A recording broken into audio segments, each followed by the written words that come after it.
Scan to unlock Sovi and ace your tests. Calculus limits can look scary, but this one is actually just a derivative in disguise. Let's solve this limit problem together right now.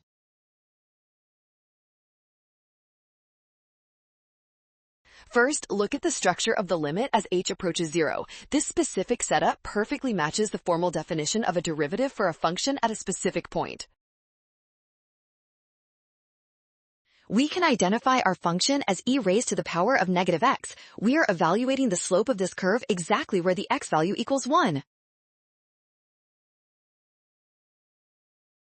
The derivative of e to the negative is negative e to the negative x. Evaluating at 1 yields negative 1 over e. Option A is correct.